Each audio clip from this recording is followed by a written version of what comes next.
Do you think it is a fair argument, though, that women have fought more for this victory if they get it? I think that's a legitimate argument, certainly, given as we discussed, the banning of women's football for 50 years, which is a mark of shame for the Football Association.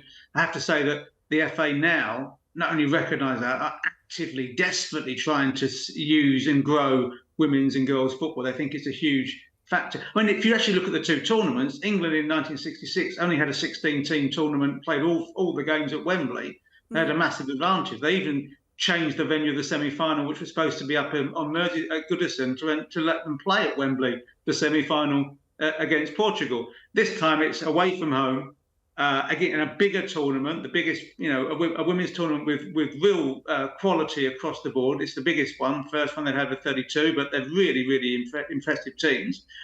And given also the adversity, no Leah Williamson, no Fran Kirby, no Beth Mead, who are all key players. And then they've had to play the last two knockout games without Lauren James as well for different reasons. So it's been a remarkable achievement. They've played extremely well and are thoroughly deserving of being there. And they seem not to worry. Faye will know there were times in the past when England played at the highest level and didn't really believe. I went to the World Cup in 2019 and they had a US in the semi-finals, and I don't think they believed they could win that. Now they think they can beat anyone. Okay, let's bring in Faye on that then. What is it about the mentality in the team at the moment that does believe it can win? Yeah, well, I think it's previous experience of having the disappointment, getting slowly closer, having more of a professional league now in the WSL in England, where all the top players are coming to this league. The Americans, we had 4 Americans over the last, 3, I think it was about 2 years ago, 3 years ago. And then when our players are now rubbing shoulders with world champions and going, well, they do what we do. We're just as good. We can compete with them. We're on a par. And I just think it's helped really just week in, week out playing in the best league around the world with some of the top players. Look at the Dutch, even the Australians.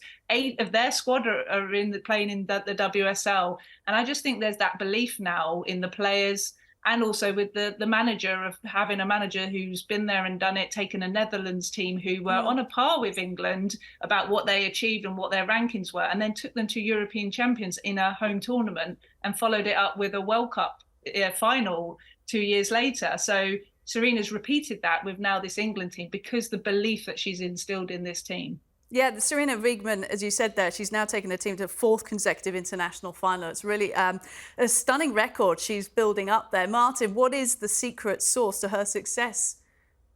I think she has a plan for every situation. As Faye mentioned earlier, Lauren Hem was a winger. That was where she made her name, but she's become this thrusting centre forward with real quality on the ball as well. And the players listen to Serena Wiegmann, and they believe that what she tells them will become true, will become right. And that's a huge thing. If you have faith in the coach, you will run through a brick wall for that coach in any type of football, whether that's men's, boys, girls, women's. Just players want to believe that their manager has something special. And you look at the track record of success under Serena Wiegmann at all the places she's been at, particularly in the last 6-8 years, and she has something special about her. There's no question.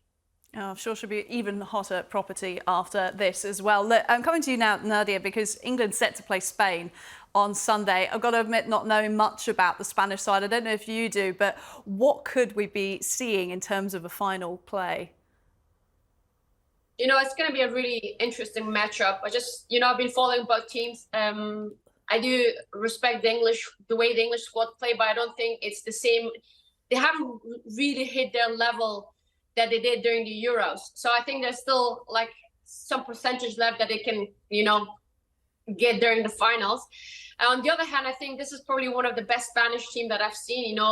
They've always been so good with the ball, keeping the ball, but now they're really, really dangerous. But for me, I think one of the things you guys were speaking about, Lauren Hemp, who I actually play with in Man City, I think that's probably going to be one of the best, factors or keys to open this Spanish team.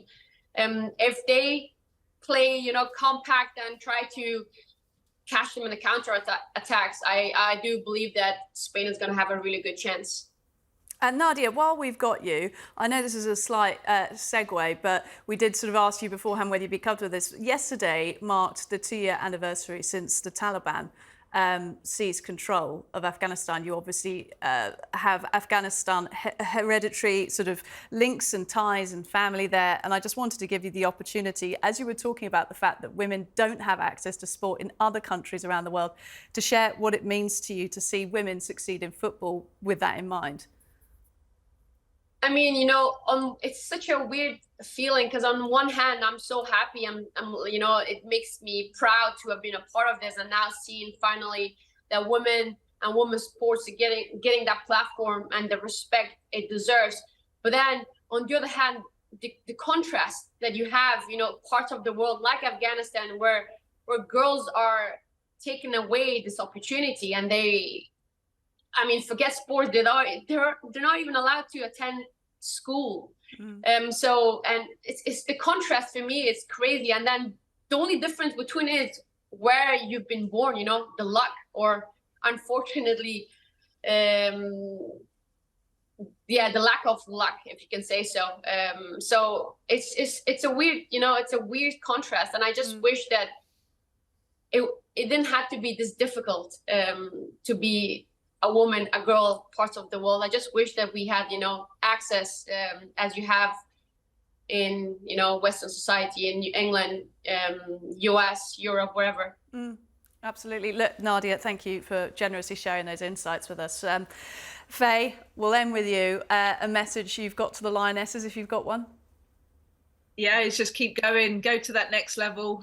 Like Nadine was talking about, I think there's still a bit to go. And yeah, they're in a World Cup final, believe in themselves. And I believe they can do it. It'll be tough. Spain are a very good team, very good at possessing the ball. But yeah, we can go one more and let's get it done.